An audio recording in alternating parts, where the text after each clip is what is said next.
अपने ही हॉस्पिटल में सुरक्षित नहीं थी तो हम लोग कहाँ पे रहेंगे। महिलाओं के लिए कड़े से कड़े नियम बनाने चाहिए उनकी सुरक्षा के प्रति। कानून को तो सौंपना ही नहीं चाहिए, कानून कुछ नहीं कर पाएगा, वो कुछ टाइम बाद वो छूट जाएंगे, ऐसे ही कुछ नहीं होगा उनको जनता को ही दे देना चाहिए। कैंडल जलाने से, धरना धरने से हमारे देश की लड़कियां सुरक्षित नहीं हैं। अगर यही कारण अगर यूपी में हुआ होता तो यूपी सरकार अब तक कोई ना कोई कार्रवाई कर चुकी होती है। 10 दिन 15 दिन ऐसा ही हड़कंप मचा रहता है, उसके बाद कुछ होता नहीं है, फिर 10 दिन बाद ऐसे ही घटना आती रहती है।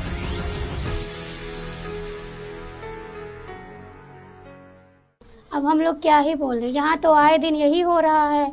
अब ये बताइए, मतलब हम लोग तो किसी खैर वो नहीं, वो तो एक खुद की डॉक्टर थी जो रात को अपनी माँ के पास फ़ोन करके बोलती है कि माँ आप खाना खा के सो जाओ, मैं 36 घंटे से सोई नहीं हूँ, मुझे अभी राउंड पे जाना है और आप पापा को बोल दो कि वो भी सो जाए। वो 2 बजे सो गई, 3 बजे ये सब हुआ, तो क्या पूरा कलकत्ता सो रहा था?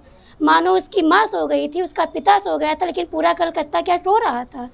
रात को 3 बजे उसके साथ ये घटित हो जाता है जो कोई सपने में भी नहीं सोच सकता। वहाँ की सरकार कुछ नहीं कर पाएगी, वहाँ केवल डॉक्टर लोग धरने पर बैठे हैं, इससे केवल मरीजों को दिक्कत हो रही है। वो मतलब सरकार क्या जाने कि मरीज के साथ क्या बीत रही है। इतने दूर से वो आ रहे हैं, कैसे आ रहे हैं, पैसे थे या नहीं थे, क्या इंतजाम करके वो आ रहे हैं, उनको कुछ परवाह नहीं है किसी की भी। वो केवल बैठे हैं, पुलिस थोड़ी सी कार्रवाई अभी कर रही है, कुछ दिन बाद वो भी बंद हो जाएगा।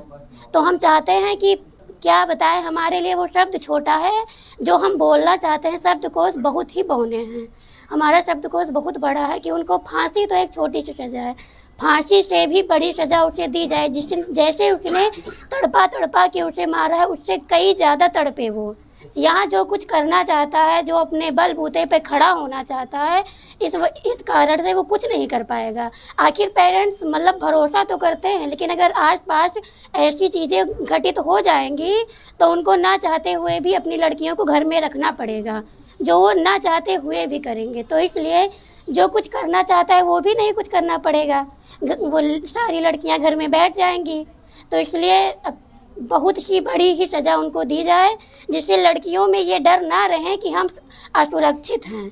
ये बताइए कि वो अपने ही हॉस्पिटल में सुरक्षित नहीं थी तो हम लोग कहाँ पे रहेंगे। जिस तरह कोलकाता में ये भयावह कांड हुआ है, तो हम यही चाहते हैं कि मतलब कोलकाता की सरकार को इसके लिए कड़ी से कड़ी कार्यवाही करनी चाहिए, महिलाओं के लिए कड़े से कड़े नियम बनाने चाहिए उनकी सुरक्षा के प्रति। और हम यही कहना चाहते हैं कि क्या कहते हैं, जो ये हमारी दीदी बहन बेटियों के साथ आजकल हो रहा है वो नहीं होना चाहिए। आजकल की लड़कियां, बहुत सारी लड़कियों की ख्वाहिश है कि वो आगे निकलें, बढ़ें, अपने माँ बाप का नाम रोशन करें, पर अगर ऐसे ही चलता रहा तो हमें लगता है कुछ दिनों में ये चीज़ें भी बंद हो जाएंगी।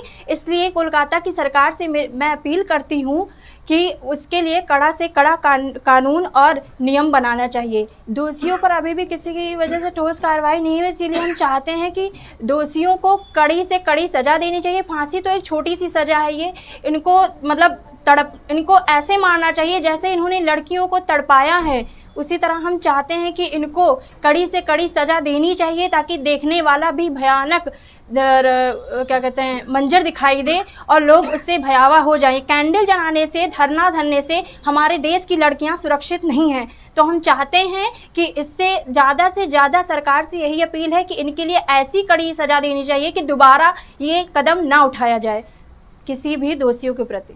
कानून को तो सौंपना ही नहीं चाहिए, कानून कुछ नहीं कर पाएगा, वो कुछ टाइम बाद वो छूट जाएंगे, ऐसे ही कुछ नहीं होगा उनको जनता को ही दे देना चाहिए।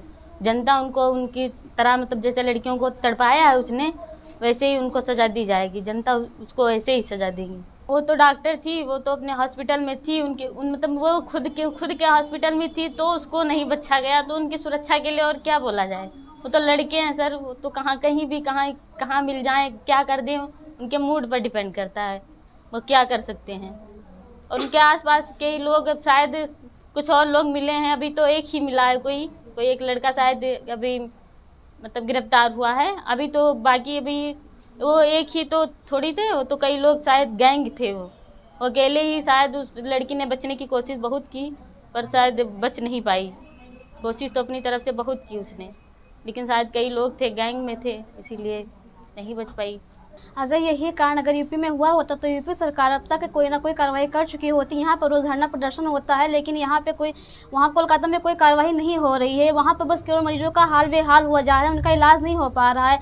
और यहाँ पे जो आए दिन रोज न रोज एक नए कांड होते रहते हैं, ये नहीं होना चाहिए। लड़कियों के साथ गलत हो रहा है, क्योंकि अगर ऐसे ही होता है तो लड़कियों की पढ़ाई लिखाई, उनको जो जॉब करने की जो उनकी इच्छा है, जो उनकी च्वाइस, सब कट जाएगी, सब मिट्टी मिल जाएगी। ऐसा नहीं होना चाहिए था। बस ये कैंडल जला देते हैं हमारे देश में और सब यही सब करवा देते हैं, बाकी उस पर कोई कार्रवाई नहीं होती। 10 दिन 15 दिन ऐसे ही हड़कंप मचा रहता है, उसके बाद कुछ होता नहीं है। फिर 10 दिन बाद ऐसे ही घटना आती रहती है। हम तो इतना ही कहना चाहेंगे कि इस पर कार्रवाई की जाए और उससे जितना जल्दी हो सके फांसी की सजा दी जाए। नहीं तो ऐसे हम लोगों के ना तो पेरेंट्स घर से, बहुत सारी लड़कियां ऐसी हैं, ना तो उन्हें पढ़ाई लिखाई के लिए बाहर निकाला जाएगा, ना ही जॉब के लिए उन्हें भेजा जाएगा। ऐसे तो सबके पेरेंट्स डरेंगे ना, तो किसी को बाहर निकालने नहीं देंगे।